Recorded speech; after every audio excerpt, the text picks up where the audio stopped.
The air in operating room 7 at New York Presbyterian was thick with the scent of ionized blood and the rhythmic, mocking beep of the vitals monitor. Dr. Elias Vance was 6 hours into a grueling resection of a glioblastoma. Through his surgical loops, the world was reduced to a few square centimeters of gray matter and a leaking artery that threatened to drown his patient's future. Bipolar cautery, Elias snapped, his hand steady despite the double espresso being his only meal in 14 hours. Dr. Vance, the scrub nurse whispered, leaning in. Your phone is vibrating in your locker. It's been going off for 20 minutes. It's labeled emergency Julian. Elias didn't blink. Unless Julian is on a gurney in the ER, he knows I'm scrubbed in. Focus, please. Sir, it's not just Julian. Your mother-in-law's assistant called the desk twice. They're saying there's a crisis at the penthouse on Park Avenue. Elias felt a spike of adrenaline that had nothing to do with the surgery. Eleanor Montgomery, the iron-fisted matriarch of the Montgomery real estate empire, didn't do emergencies. She did commands. For years, she had campaigned to have Elias quit his residency and later his practice. She viewed his devotion to medicine as a middle-class hobby that distracted her son, Julian, from his rightful place in the family business. Close for me, Sarah, Elias said, backing away from the table as his heart hammered against his ribs. I've stabilized the bleeder, I have to go. He stripped his gown and gloves, sprinting through the sterile halls toward the locker room. He checked his phone, 17 missed calls. One text from Julian, Elias, get to the apartment now. My mother is here with the lawyers. She's found the confidential patient logs you brought home. She's calling the Board of Medicine. Elias felt the floor tilt. Those logs were part of a whistleblowing case he was building against a corrupt hospital administrator. If Eleanor turned them in now, out of context, his career wasn't just over. He'd be facing prison time for HIPAA violations. He ran to the parking garage, threw his Audi into gear, and tore onto the FDR Drive, weaving through Manhattan traffic like a madman. He reached the Park Avenue building in record time, the doorman barely having a chance to nod before Elias burst into the private elevator. When the doors opened to his penthouse, he didn't find a quiet conversation.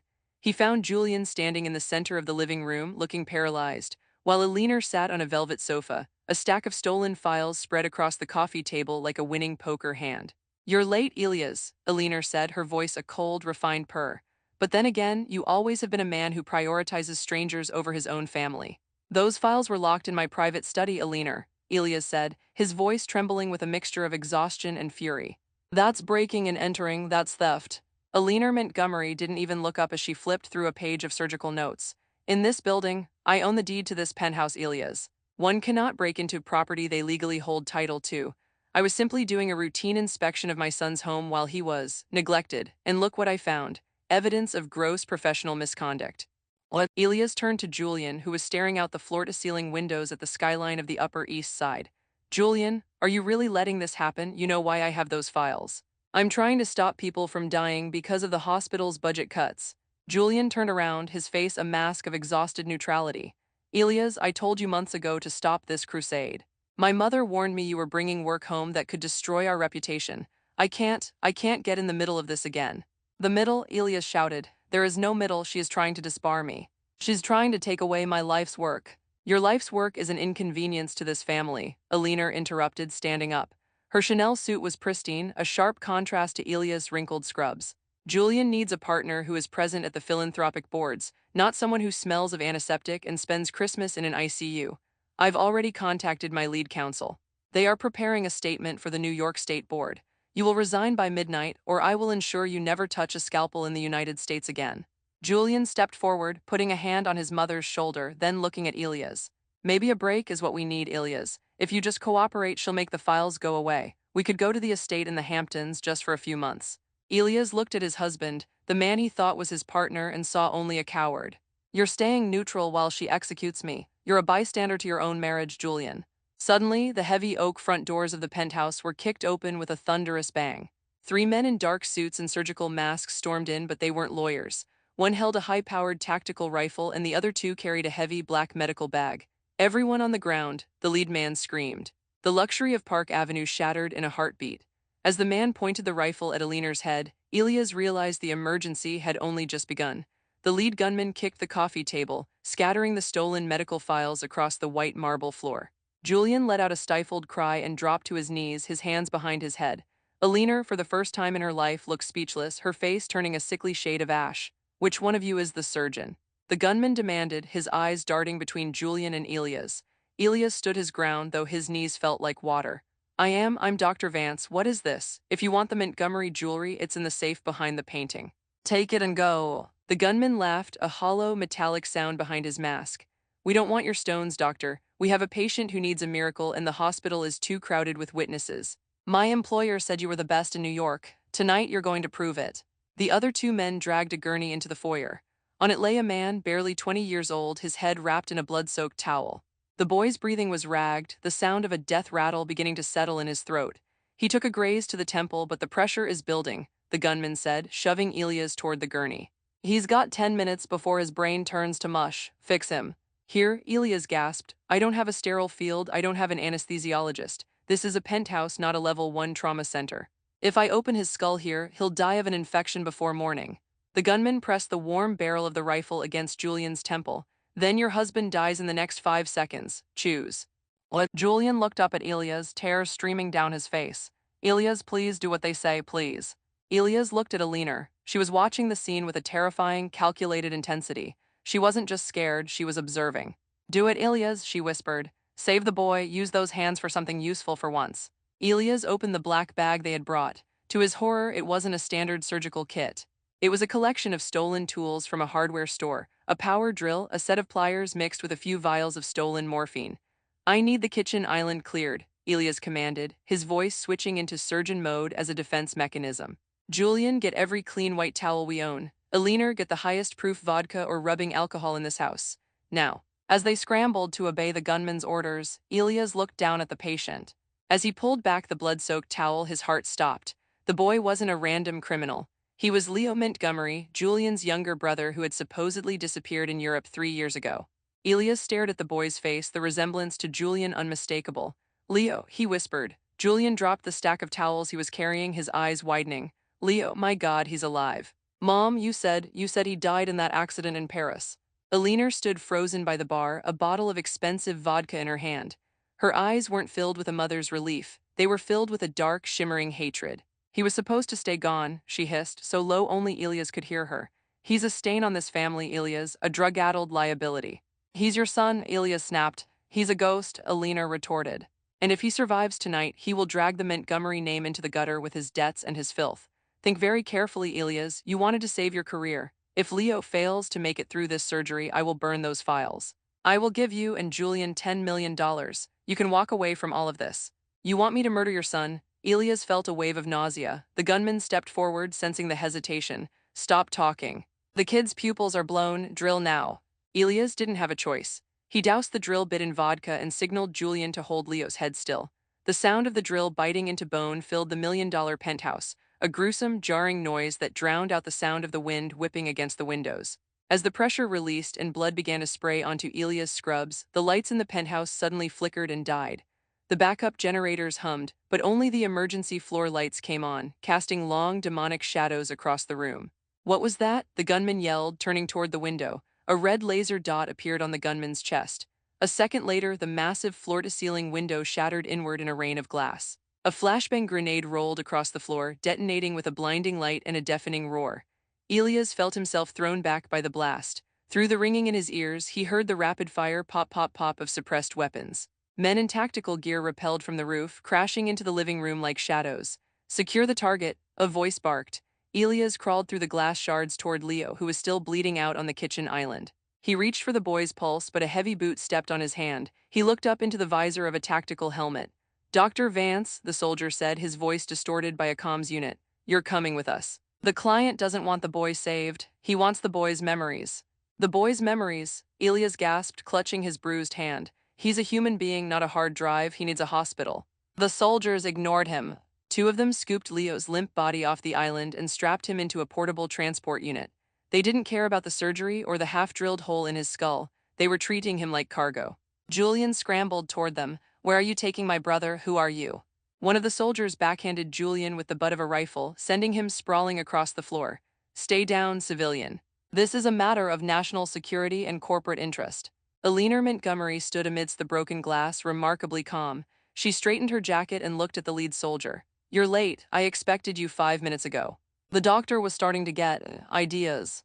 Elias looked at his mother-in-law in horror. You called them, you planned this. I protected the family, Elias, Alina said, her voice like ice. Leo found out something he shouldn't have about our holdings in Eastern Europe. He thought he could blackmail me. He forgot who raised him. These gentlemen are going to ensure that whatever Leo knows stays inside a very secure, very private facility. And what about me? Elias asked, his eyes darting toward the open window where a helicopter was now hovering, its rotors kicking up a cyclonic wind. You're the only neurosurgeon in the city who has seen the inside of Leo's head tonight, Aliner said. And more importantly, you're the only one I can blame for the tragic passing of my son. By the time the NYPD gets here, they'll find a botched surgery, a dead boy, and a doctor who fled the scene. What? No, Julian whispered from the floor. Mom, you can't do this to Elias, he's my husband. He's a liability, Julian. And you, she looked at her son with pure disdain, are going to tell the police exactly what I tell you to say. Or you can join your brother in that facility. Elias, his eyes filled with a pathetic, helpless sorrow. He didn't move, he didn't fight. He stayed neutral even as the soldiers grabbed Elias by the arms and dragged him toward the shattered window. Julian, help me, Elias screamed. But Julian just looked away, his silence a final, killing blow. The soldiers hooked Elias into a harness. As they surged out of the window and into the freezing night air of Manhattan, Elias looked back one last time. He saw Aliner standing over her son, holding the medical files over a small fire she had started in the wastebasket. As the helicopter pulled him up, Elias saw something the soldiers didn't. Leo's hand, hanging off the transport gurney, twitched. The boy was still alive, and his eyes, wide and terrified, were locked onto Elias. Suddenly, a massive explosion rocked the base of the building. The penthouse floor erupted in flames and the helicopter lurched violently to the side. We're taking fire, the pilot screamed. Ground-to-air missiles from the park were going. The helicopter didn't fall, it screamed. The missile strike had sheared off the tail rotor, sending the bird into a sickening clockwise spin over the dark canopy of Central Park. Elias felt his stomach lurch into his throat as the lights of the Upper West Side blurred into a continuous, dizzying streak of gold. Brace! The lead soldier roared, but there was nothing to hold on to. The impact was a bone-jarring symphony of tearing metal and shattering plexiglass. The helicopter slammed through a grove of ancient oaks near the sheep meadow, the rotors snapping like toothpicks. Then silence, save for the hiss of escaping steam and the smell of high-octane fuel. Elias was hanging upside down, his harness the only thing keeping him from falling onto the jagged remains of the instrument panel. His head throbbed and blood from a scalp wound clouded his vision. Through the haze, he saw the transport gurney. Leo was still strapped to it, but the gurney was wedged precariously near the open side door. Help! A faint voice croaked. It wasn't Leo, it was the lead soldier, pinned under a piece of the fuselage, his legs crushed. He reached out a bloodied hand toward Elias. The tracker, deactivate them before they. He never finished. A red laser dot settled on the soldier's forehead, followed by a muffled thud. The man's head snapped back. Sniper fire. Elias fumbled with his harness buckle, his fingers slick with sweat and gore. He plummeted to the floor of the cabin just as another round punched through the upholstery inches from his ear. He wasn't the target, the soldiers were. Someone wanted the cargo and they were clearing the field. Elias crawled to Leo. The boy's eyes were open, unfocused, his breathing a wet, shallow gurgle. The drainage tube Elias had inserted earlier had been partially dislodged. If he didn't fix it, the intracranial pressure would kill Leo in minutes. I've got you, Elias whispered, grabbing a discarded medical kit. Beyond the wreckage, he heard the crunch of boots on dry leaves, multiple shooters. He looked toward the park exit at 66th Street, then back at the boy. If he stayed, he was a sitting duck. If he ran, he was a murderer. Suddenly, his phone, miraculously still in his pocket, vibrated. A text from an unknown number, the bridge at Bow Bridge. 5 minutes, or the Montgomerys win. Elias looked at Leo, then at the shadows closing in. He grabbed the gurney's release, heaved the boy onto his back in a fireman's carry, and dived into the darkness of the woods just as a grenade detonated behind him, turning the wreckage into a funeral pyre. Every muscle in Elias' body screamed. Carrying a grown man through the uneven terrain of Central Park in the dead of night was a feat he didn't know he was capable of. His lungs burned in the freezing New York air, each breath feeling like he was inhaling shards of glass. Behind him, the park was alive with the sound of sirens and the distant, rhythmic beat of a police chopper, but the men hunting him were silent. They were professionals, moving through the trees like ghosts. He reached Bow Bridge, the iconic cast-iron structure reflecting the moonlight off the lake. He was stumbling now, his legs turning to lead. He collapsed near the base of the bridge, sliding Leo's limp body onto the cold stone. I can't go any further," Elias gasped, checking Leo's pulse. It was thready, barely there. "You did better than I expected, doctor." What? Elias spun around, reaching for a heavy branch as a weapon. Emerging from the shadows was a woman in a long, charcoal-colored trench coat. She looked like any other wealthy New Yorker, except for the suppressed Glock held casually at her side. "Who are you, more of Aliner's cleaners?" Elias spat. My name is Detective Sarah Miller, though my badge hasn't been legal for 48 hours, she said, stepping into the light. I was investigating the accident that supposedly killed Leo Montgomery 3 years ago. Alina didn't like my questions, so she had me scrubbed from the force. She's trying to kill him, Elias said, gesturing to Leo. She's trying to kill us both. No, Miller corrected, her eyes hard. She's trying to hide the fact that Leo isn't just her son, he's the key to the North Star accounts. All the illegal money the Montgomerys have moved for the last decade. It's all locked behind a biometric scan that only Leo can provide. That's why she kept him alive in a private cellar in Queens until tonight. Elias felt a cold dread wash over him. Julian had to have known. There was no way a son could be kept in a cellar while the other lived in a Park Avenue penthouse without some knowledge. Julian, Elias whispered. He told me he didn't know. Julian is the one who tipped me off that you were being moved tonight, Miller said, looking at her watch. But he's playing both sides, Elias. He's trying to save his soul without losing his inheritance. You can't trust him. Suddenly, the bridge was illuminated by a blinding spotlight. A black SUV roared onto the pedestrian path from the west side. Get him in the car, Miller yelled, firing 3 rounds at the SUV's tires. Now. As Elias hauled Leo into the backseat, he saw the driver of the SUV. It wasn't a mercenary, it was Julian. Get out. Elias screamed at Julian, his voice raw with betrayal. You stayed neutral while she dragged me out a window. You let her burn my life. Elias, get in the damn car. Julian roared back, his face streaked with tears and soot. The police are 2 minutes away and my mother's security is even closer. I didn't have a choice back there. She has a gun to my head, literally and figuratively. Detective Miller shoved Elias into the back with Leo and jumped into the passenger seat. Drive, Julian, go toward the Lincoln Tunnel. The SUV screeched into a U-turn, tearing across the grass of the park and onto Central Park West. Julian was driving like a man with nothing to lose, blowing through red lights and weaving through the late-night yellow cabs. He needs a hospital, Julian. Elias shouted from the back, pressing a towel against the hole in Leo's head. He's seizing. If I don't get him to an OR, he's going to die in your backseat. We can't go to a hospital, Miller said, checking the side mirror. Alina has the NYPD and the hospital boards in her pocket. The moment you check him in, a code blue will be called and he'll be lethally injected before you can scrub in. Then where? Elias cried out. The docks, Julian said, his knuckles white on the steering wheel. We have a warehouse in Weehawken. It has a private infirmary for the shipping crews. It's off the grid. Elias looked at his husband. The man who had been a passive observer to Alina's cruelty was now sweating, shaking, and risking everything. Was it a trap, or was Julian finally growing a spine? Why now, Julian? Elias asked, his voice low. Why save him now? Julian met Elias' eyes in the rearview mirror. Because I found the letters, Elias, in the floor safe she thought I didn't know about. Leo wasn't blackmailing her, he was trying to protect me. She was planning to frame me for the North Star fraud, and Leo took the fall to keep me out of prison. He's been suffering for 3 years because of my weakness. A sudden impact jolted the SUV. A heavy-duty truck had rammed their rear bumper. They were being hunted on the West Side Highway. They're here, Miller said, drawing her weapon. Julian, don't stop. No matter what happens, do not stop. The truck rammed them again, sending the SUV fishtailing toward the concrete barrier. Beyond the barrier lay the Hudson River. Hold on, Julian screamed. He slammed on the brakes, a risky maneuver that caused the pursuing truck to overshoot them. As the truck roared past, Detective Miller leaned out the window and emptied her magazine into its rear tires. The truck swerved, flipped, and skidded across 3 lanes of traffic in a shower of sparks before slamming into a pillar. Did we get them? Julian panted, his chest heaving.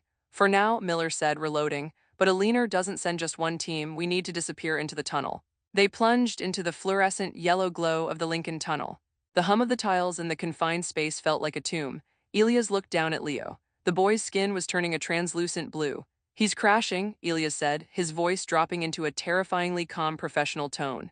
Julian, I need you to pull over, right here in the middle of the tunnel. What? No, we'll be sitting ducks. He's stopping breathing, Julian. I have to perform an emergency craniotomy right now or he's dead before we hit New Jersey. Pull over. Julian slammed the SUV into park in the maintenance lane. Elias didn't wait. He laid Leo across the leather seats. He didn't have a drill anymore. He looked at Detective Miller. Give me your knife. And the lighter from the dash. Elias, you can't be serious, Miller whispered. I am a neurosurgeon, Elias said, his eyes blazing with a fierce, desperate light. I have spent 10 years learning how to save lives in the most expensive rooms in New York. Tonight, I'm doing it with a pocket knife and a prayer. Move. He sterilized the blade with the lighter. Julian held the flashlight, his hands trembling so violently the beam danced across the ceiling. Stay with me, Leo, Elias muttered, pressing the blade to the boy's scalp. Just as the first drop of blood hit the seat, a black sedan pulled up behind them.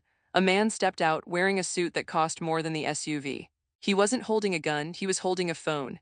Dr. Vance, the man called out, his voice echoing in the tunnel. Put the knife down, I have your mother on the line, your real mother, the one in the nursing home in Brooklyn. Elias froze. His heart stopped. She says the nurses you hired are being very attentive, the man continued, smiling. It would be a shame if their shift ended early. The sounds of the tunnel, the rushing air, the distant hum of engines, seemed to fade away, leaving Elias in a vacuum of terror. His mother, Martha, had advanced Alzheimer's. She was the only person left who loved him unconditionally, and Alina knew she was his greatest vulnerability. You bastard, Elias whispered, the knife still inches from Leo's skull. Elias, don't listen to him, Miller warned, her gun leveled at the man in the suit. If you stop now, Leo dies and they win. They won't hurt your mother as long as they need you as a scapegoat. Is that a risk you want to take, doctor? The man in the suit asked, stepping closer. He held up the phone. A frail, confused voice came through the speaker. Elias, is that you, baby? These men say you're coming to take me home. I'm all packed. Mom, Elias choked out. Julian stepped out of the car, looking at the man in the suit. Marcus, you've been my mother's lawyer for 20 years. You watched me grow up. How can you do this? I work for the Montgomery legacy, Julian, Marcus said smoothly. And right now, that legacy requires the doctor to step away from the boy. Give us Leo and your mother lives, Elias. It's a simple trade, one life for another. Elias looked at Leo, whose chest had stopped moving. He looked at Julian, who looked ready to break. Then he looked at the knife in his hand. In that moment, the neutral husband finally snapped. Julian didn't yell, he didn't cry. He walked over to Marcus, reached into his own jacket, and pulled out a heavy folder, the one Alina thought had been burned in the penthouse. You want to talk about legacies, Marcus? Julian said, his voice cold and steady. This is the paper trail for the North Star accounts. My mother thought she burned the originals, but I've had the digital backups in a cloud drive since Leo disappeared. If anything happens to Elias' mother or to Leo, this file goes to the FBI, the SEC, and the New York Times simultaneously. What? Marcus's smile vanished. You're bluffing, you'd go to jail too, Julian. I don't care anymore, Julian said, stepping into the man's space. I'd rather rot in a cell than spend one more minute being a Montgomery. Tell the men in Brooklyn to walk away. Now, Marcus hesitated, his thumb hovering over the phone screen. At that exact second, a motorcycle roared into the tunnel from the Jersey side, the rider dressed in all black leather. The bike skidded to a halt and the rider pulled off their helmet. It was Alina Montgomery. She looked at her son, then at Elias, her eyes burning with a hatred so pure it felt physical. She pulled a small, silver derringer from her purse. Give me the drive, Julian, she commanded, or I will finish what I should have done to your brother 3 years ago. She pointed the gun not at Elias or Julian, but directly at the unconscious Leo. The hum of the Lincoln Tunnel felt like a physical weight, pressing against Elias' eardrums as Alina Montgomery stood under the flickering yellow lights. She held the silver derringer with the practiced ease of a woman who had never known a consequence she couldn't buy her way out of. The drive, Julian, Alina repeated, her voice echoing off the tiled walls. I watched you grow up. I know you don't have the stomach for a murder, but me, I've already mourned Leo once. I can do it again, and this time I'll make sure there's no heart left beating to save. Julian held the flash drive aloft, his arm shaking. You're a monster, Mother. You'd kill your own son just to keep a few offshore accounts. What? I'm a curator, Julian. I am protecting a dynasty that was built over 3 generations. You and your little doctor are nothing but graffiti on a masterpiece, she spat. Elias saw his opening. While Alina's focus was locked on Julian, he turned back to Leo. He didn't have time to wait for her permission. He plunged the sterilized pocket knife into the boy's scalp, making a swift, decisive incision. Crack. The sound of the blade meeting bone made Marcus, the lawyer, flinch. Alina's eyes snapped toward the SUV. Stop him. Move and I fire, Detective Miller screamed, her weapon trained on Alina's chest. It was a Mexican standoff in the heart of the Hudson River crossing. Elias ignored the guns. He ignored the threats to his mother. He worked with the frantic precision of a man who had made a pact with the devil. He used a small flathead screwdriver from the SUV's emergency kit to gently pry the bone flap he had scored. A jet of dark, pressurized blood sprayed across Elias' face and the tan leather interior. Leo's body gave a violent, sudden lurch. His lungs gasped for air, a sharp, ragged sound that cut through the tension. He's breathing, Elias whispered, his hands covered in his brother-in-law's blood. He's back. Eleanor's face contorted. Seeing her son come back to life wasn't a miracle to her, it was a failure. She shifted her aim from Leo to Elias. I told you to stop, doctor. Before she could pull the trigger, the sound of heavy tires screeching echoed from the New York side. 4 black and whites with NYPD markings roared into the maintenance lane, sirens wailing. Drop the weapons, a loudspeaker commanded. Alina didn't panic. She lowered her gun and turned to the approaching officers with a look of supreme confidence. Officers, thank God. This man, she pointed at Elias, has kidnapped my son and is performing a grotesque medical experiment in the back of a car. Arrest him." The lead officer stepped out, his gun drawn, but he didn't point it at Elias. He pointed it at Alina. "Mrs. Montgomery," the officer said, "we have a warrant for your arrest, and it's not from the NYPD, it's from the feds." The feds weren't just a threat anymore. 3 SUVs with federal plates boxed in the police cars. Out stepped a woman in a sharp navy suit, Special Agent Claire Vance. Elias looked up, wiping blood from his forehead. "Claire." "What?" "Hey, big brother," she said, her eyes scanning the carnage. "I told you to call me if things got messy with the in-laws. I didn't think you meant neurosurgery in a tunnel messy." Alina's composure finally cracked. "This is a jurisdictional nightmare, you have no right." "Actually, Alina," Claire interrupted, holding up a tablet, "we've been monitoring the North Star accounts for 18 months. We just needed a witness to testify that the dead Leo Montgomery was actually being held against his will to provide biometric access. And thanks to your husband's little drive and your doctor's surgical skills, we have the witness and the evidence." The agents moved in, cuffing Marcus and disarming Detective Miller, who surrendered her weapon with a nod of relief. When they reached Alina, she didn't struggle. She simply looked at Julian. "You've destroyed us," she whispered. "You think you're free? You're a Montgomery. Without the money, you're just a man who let his brother rot in a basement for 3 years." Julian didn't answer. He watched as they loaded Leo into a real ambulance, one with a full trauma team. As the doors closed, Julian turned to Elias, but Elias stepped back. "Don't," Elias said, his voice cold. "You knew he might be alive, Julian. You didn't know for sure, but you knew she was hiding something, and you stayed silent because you liked the penthouse. You like the life." "Elias, that's not fair. My mother is in a nursing home being threatened by your family's goons." Elias shouted. "Is that fair?" Claire stepped between them. "Elias, go, we've already secured your mother. She's being moved to a federal facility for protection, but you're not out of the woods yet. The hospital board is meeting in an hour to revoke your license based on the theft of those files. If you don't get to St. Jude's and prove why you took them, your career dies tonight." Elias looked at his blood-stained scrubs. He had saved a life, survived an assassination attempt, and discovered his marriage was built on a foundation of silence. But he was still a doctor. "I'm going," Elias said. He didn't look at Julian as he climbed into the front seat of Claire's SUV. "But Claire, if he follows us, tell your agents to treat him like any other suspect." The boardroom at St. Jude's Hospital looked out over the East River, the morning sun beginning to bleed over the horizon. It was a room built for power, filled with men in charcoal suits who decided who lived and who worked. Elias walked in, still wearing his blood-spattered scrubs. The silence was immediate. "Dr. Vance," the chief of medicine, Dr. Eris Thorne, said, leaning forward, "you were informed that your presence was not required. The evidence provided by the Montgomery family's counsel regarding your theft of confidential logs is overwhelming. The Montgomery family's counsel is currently in federal custody for kidnapping and money laundering," Elias said, his voice ringing through the room. He threw a manila folder onto the table, the real logs, not the ones Alina had doctored. "These logs don't show my misconduct," Elias continued. "They show that this hospital has been overbilling the North Star Foundation for surgeries that never happened. Surgeries that were used to clean dirty money. Money that ended up in some of your private retirement accounts." The board members shifted uncomfortably. Dr. Thorne's eyes darted to the door. "You're making dangerous accusations, Elias," Thorne said. "I'm making a report to the OIG," Elias countered. "But I'll make a deal. I keep my license, I keep my department, and I get a seat on this board to ensure the North Star influence is purged. If not, my sister, Special Agent Vance, is waiting in the lobby with 42 subpoenas." Before Thorne could respond, the doors swung open. It wasn't the FBI, it was Julian. He looked haggard, his eyes red from crying. "He's telling the truth," Julian said, his voice surprisingly strong. "I have the digital ledgers. I have the proof of every kickback paid to this board. My mother bought this hospital piece by piece just to have a place to dispose of her problems." Elias looked at Julian, surprised. For the first time, Julian wasn't staying neutral. He was burning the bridge behind him. Thorne slumped back in his chair. "What do you want, Julian? More shares, a bigger endowment?" "I want you to sign the papers exonerating Elias," Julian said, walking to the table. "And then I want you to resign, all of you." As the board members began to argue, a nurse ran into the room, her face pale. "Dr. Vance. It's Leo, he's in the ICU. He's regained consciousness, but something is wrong, he's asking for you, and he says there's a bomb." The word bomb turned the boardroom into a vacuum of panic. Board members scrambled for the exits, knocking over leather chairs and spilling cold coffee. Elias didn't run for the exit, he ran for the ICU. Julian was right behind him.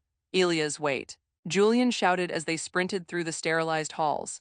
If Leo said there's a bomb, Alina didn't just have a plan B, she had a scorched earth policy. They reached the ICU. Leo was propped up on pillows, his head wrapped in a massive bandage, his eyes wild with terror. He was clutching the sleeve of a nurse who was trying to calm him. Elias, Leo gasped, his voice a dry rasp. The pacemaker. The one they put in me in the cellar. They said it was for my heart, but it's not. It has a receiver. If the North Star accounts are ever fully emptied, it triggers. Elias felt a cold sweat break across his neck. He looked at the monitor. Leo's heart rate was steady, but there was an anomalous electronic signature on the EKG, a high-frequency pulse that shouldn't be there.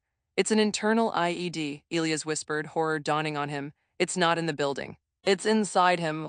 Julian gripped the bedrill. How do we stop it? We can't just stop it, Julian. If I try to cut it out and the lead is anti-tamper, it goes off. If I don't and the feds finish seizing the accounts, it goes off. It's a dead man's switch for the family fortune. Just then, Elias' phone buzzed. A FaceTime request from an unknown number. He answered. Alina's face appeared on the screen. She was in a holding cell, but she looked as composed as if she were at a gala. I see you've spoken to Leo, she said, her voice smooth. The feds are currently digitizing the final ledger, Julian. In approximately 4 minutes, the North Star accounts will hit zero.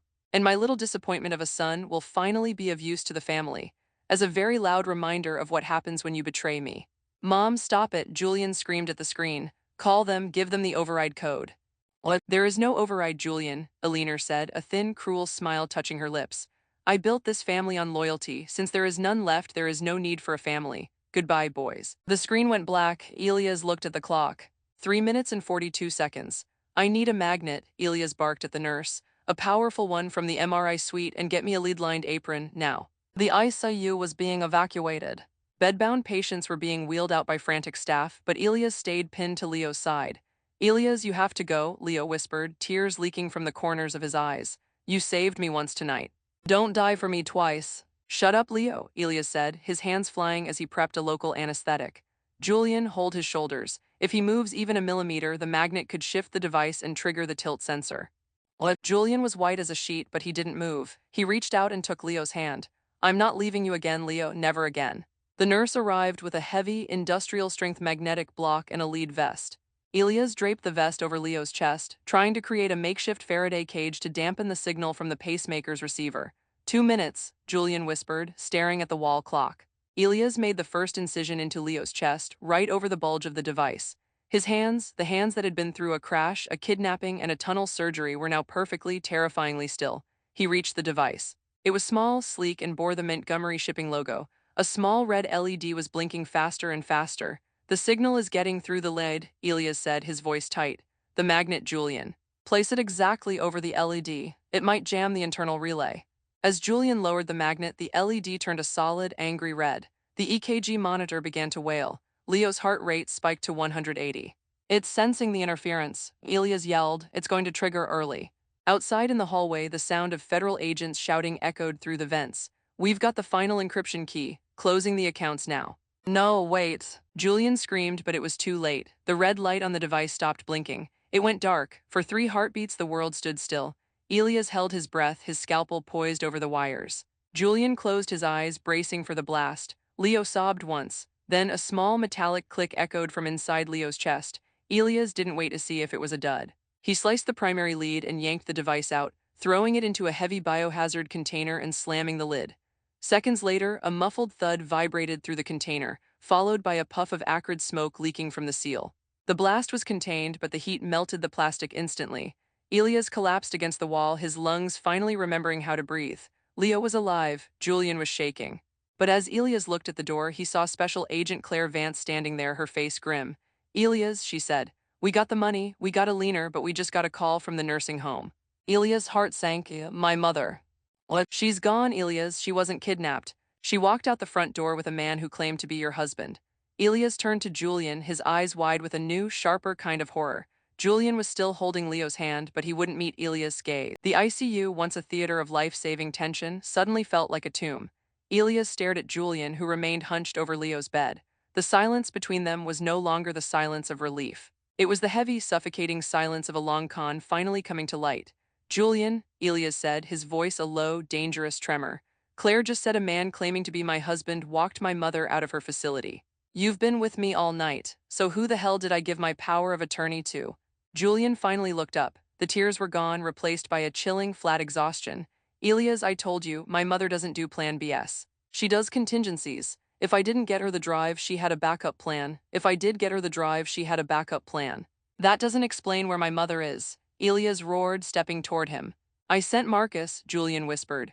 Before the police arrived in the tunnel, I told him if the federal sweep started, he was to take Martha to the secondary estate in Connecticut. It was the only place the Montgomery security teams couldn't reach her.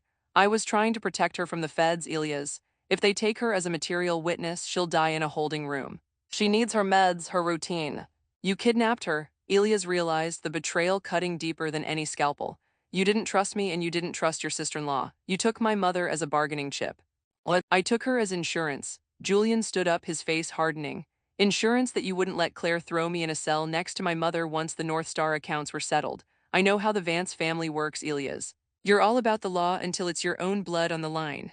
Special Agent Claire Vance stepped into the room, her hand resting on her holster. Julian Montgomery, you are under arrest for the kidnapping of Martha Vance and conspiracy to obstruct justice. Hands where I can see them. Julian didn't flinch. He reached into his pocket and pulled out a burner phone, tossing it onto Leo's bed. The GPS is active. Marcus is waiting for my call. If I don't check in every 30 minutes, he moves her to a third location. You want your mother back, Elias? Then you're going to help me get out of this hospital and we're going to finish this together. Elias looked at the man he had shared a bed with for 7 years. He saw a stranger. The family politics of the Montgomerys hadn't just touched Julian, they had consumed him. He wasn't a victim of a leaner. He was her finest creation. The drive to Connecticut was a descent into a private hell. Elias sat in the passenger seat of his own Audi while Julian drove with a frantic, precise aggression. Behind them, Claire's tactical SUVs followed at a distance, a condition Julian had demanded. One siren, one flashing light, and Marcus vanishes with her, Julian had warned. The Hudson Valley landscape blurred into a streak of skeletal trees and gray morning mist. Elias watched the GPS dot on the burner phone. It was stationary at an old hunting lodge owned by the Montgomery family near Bear Mountain. Why, Julian? Elias asked, staring at the road. I would have protected you, I loved you. Love doesn't pay for the best neurosurgeons in the world, Elias, Julian said, not looking at him. You think we met by accident at that benefit in the Hamptons? My mother handpicked you. She knew we needed a doctor in the family, someone talented, someone with a clean background, someone she could leverage if the North Star accounts ever went sideways. I was supposed to recruit you, but then I actually fell for you. Elias felt a cold shiver. So the last 7 years, our wedding, the penthouse, the life we built, it was all a recruitment drive. At first, Julian admitted, his voice cracking, but I tried to keep you out of the dirt. I stayed neutral because I thought if I didn't pick a side, the dirt wouldn't get on you. I was wrong. In this family, if you aren't the hammer, you're the nail. They pulled onto a dirt track that wound through a dense thicket of pines. At the end stood a cabin of dark timber and stone. Marcus was standing on the porch, his expensive suit now covered by a heavy wool coat. He looked nervous, his eyes darting toward the woods. Elias didn't wait for the car to fully stop. He burst out of the door and ran toward the cabin. Mom, Martha. He found her in the living room, sitting in a wingback chair by a roaring fire. She looked tiny, her white hair haloed by the light. She was holding a cup of tea, looking confused but unharmed. Elias, she said, her voice thin. Is it time for dinner? This nice man said we were going to a party. Elias dropped to his knees beside her, burying his face in her lap. I've got you, Mom, I've got you. Is Julian here? She asked, patting his head. He's such a good boy, he told me you were winning an award. Elias looked up to see Julian standing in the doorway, watching them. For a second, the mask of the Montgomery heir slipped, and Elias saw the broken boy underneath. But the moment was shattered by the sound of a heavy engine roaring up the driveway. It wasn't Claire. It was a black armored transport, and the person stepping out of it was someone Elias never expected to see again. A leaner Montgomery stepped out of the transport, flanked by 2 men who looked more like mercenaries than security guards. She was still wearing the same Chanel suit, but she carried a heavy, high-tech briefcase. How? Julian gasped, stepping onto the porch. The feds had you, Claire had you in a holding cell. A leaner smiled, a cold, triumphant expression. Julian, dear, you really must stop underestimate the power of a well-placed bribe. The agents who took me from the tunnel were on my payroll, not the government's. A little theater goes a long way in New York. She looked at the cabin, then at Marcus. Move aside, Marcus, you've done your job, the bait has been set. Elias stood up, shielding his mother. What do you want, Alina? You have the money, you have your freedom, leave us alone. I don't have the money, Elias, Alina snapped, her voice turning to ice. Julian's little stunt with the digital ledger triggered a global freeze. I have exactly 20 minutes to input a secondary biometric override, or the entire Montgomery estate is liquidated by the International Court. And for that override, I need a very specific piece of data. She opened the briefcase. Inside was a portable neural scanning array. I don't need Leo anymore, Alina said, looking at Elias. I need you, doctor. You've been working on the North Star accounts for years, even if you didn't know it. Every time you operated on a charity patient I sent you, you were actually installing subdermal encrypted chips. I need the master key that is stored in the neural link I had you repair on yourself 3 years ago after your car accident. Elias froze. The car accident. He had suffered a minor concussion and his own hospital staff had performed the surgery. He had never questioned the titanium plate they had installed to repair a small skull fracture. You put a chip in me, Elias whispered. The perfect hiding place, Alina said, the man who would never suspect his own hands. Now you're going to sit in that chair and you're going to let me download the encryption key.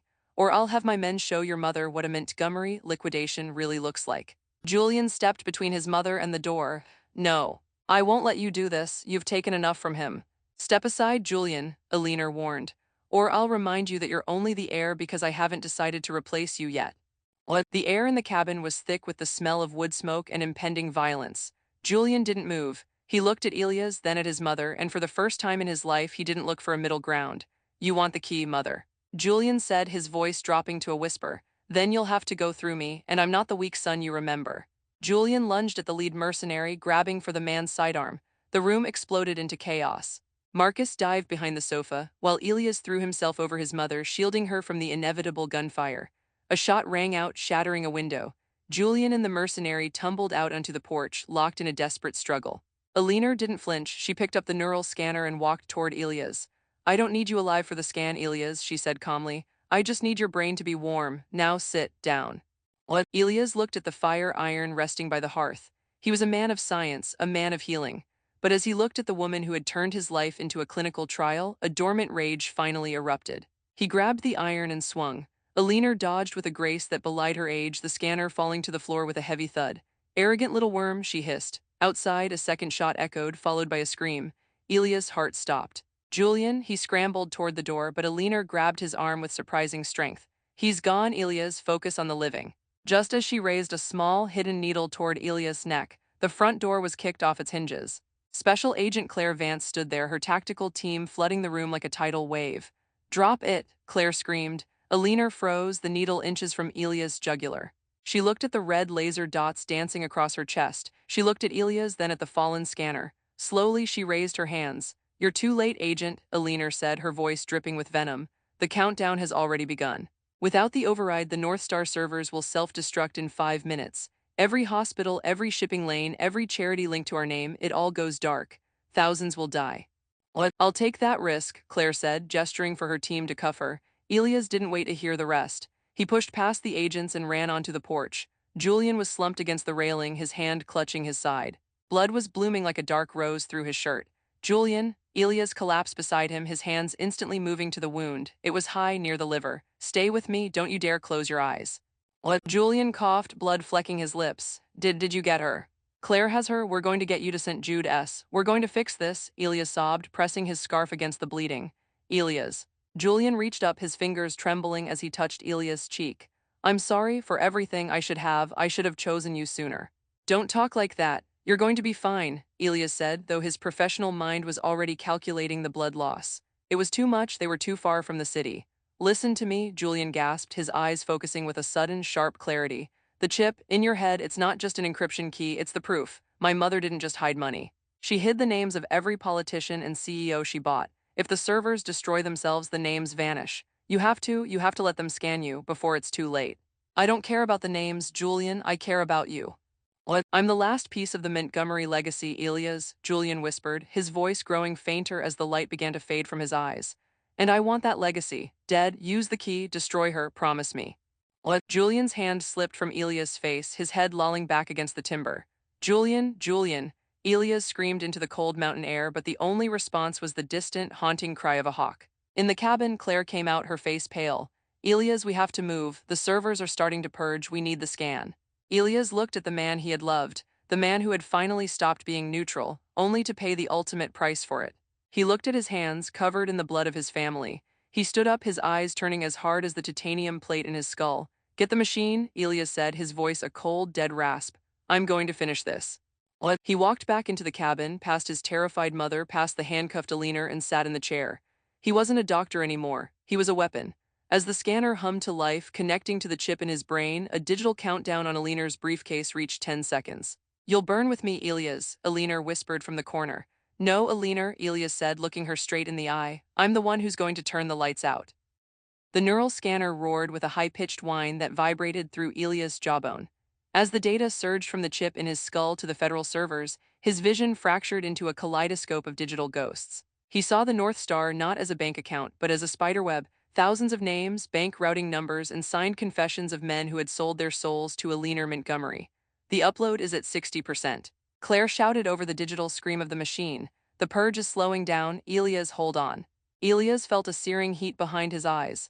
The chip, never designed for such a violent extraction, was overheating. He could smell something metallic, like a circuit board melting. His mother, Martha, cried out from the corner, but her voice sounded like it was underwater. Across the room, Aliner watched the screen with a predatory stillness. "You're killing him, Agent Vance," she said, her voice a calm, chilling melody.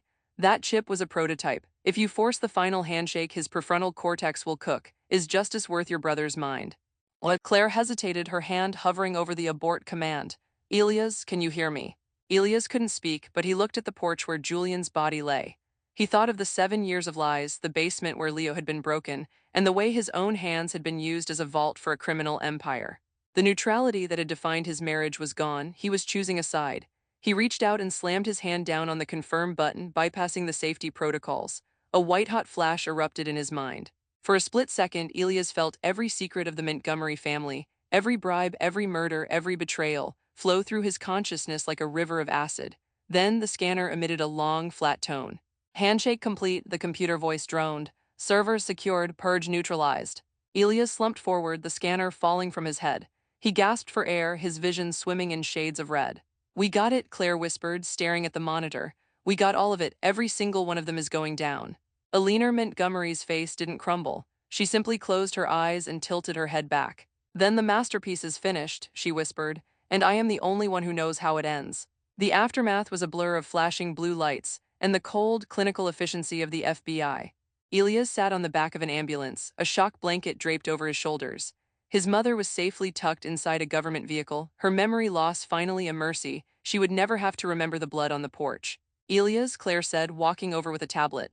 "The paramedics say the chip is dormant now. We can remove it at St. Jude's tomorrow. You're going to be okay." Elias looked at the black body bag being loaded into a separate van.